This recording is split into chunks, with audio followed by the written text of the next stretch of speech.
In a warehouse in West Oakland, 3 designers are hard at work perfecting their submarine. No, it can't go underwater, but it's certainly the submarine of children's imaginations, complete with integrated iPad technology and a spear gun that can shoot water up to 20 feet, for defensive purposes only.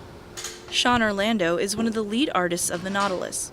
A self-proclaimed romantic at heart, Orlando builds retro-futuristic art installations that conjure up images of futures of the past. It's really cool to see people's reactions as they're just staring up at it. Like, what is it real? What is that thing? What does it do? And I think from what I've heard from people, it brings back memories of their childhood. Or The Nautilus submarine is the 3rd installation that 5-Ton Crane, a collective of Bay Area artists, has come together to build. In 2007, they built the Treehouse, and in 2009, the ray gun Gothic rocket ship, which is currently on display along San Francisco's Embarcadero waterfront. The team focuses on building life-size art installations that audiences can interact with at spaces such as Burning Man, an annual week-long festival in the Nevada desert where the Nautilus has just returned from.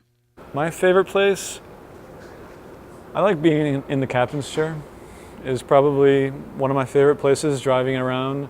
I like hanging out back by the map.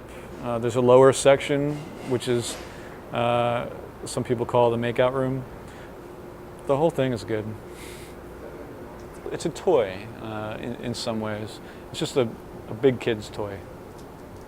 A big kid's toy that took 60 people over 6 months to build. Alan Rory, one of the creators of the Nautilus, has a PhD in neurobiology, but has since found a creative outlet designing projects as part of 5-Ton Crane. He says he draws on his science background for inspiration, such as engineering the rotating apertures over the Nautilus's portals. The apertures, I figured out how they work by taking apart a bunch of apertures from old cameras and stage lights and stuff. For Rory, the beauty is in the details, making functional life-size art that pays homage to the designs of the past. So steampunk is a slice of retro-futurism. It looks back in the past and projects into the future.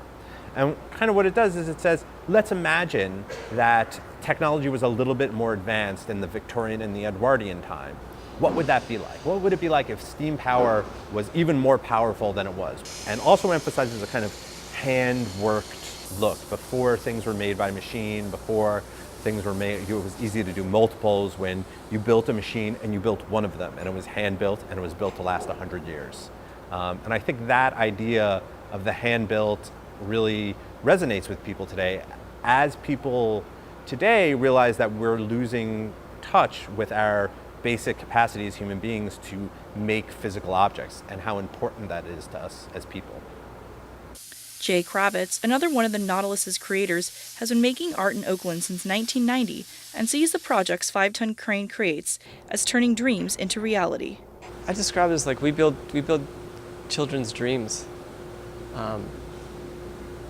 Treehouse, the rocket, it's like all the things of like that people see in print, but they just know they can't imagine. And actually, we flesh them out and make big toys for adults to play with. For Oakland North, this is Casey Capachi.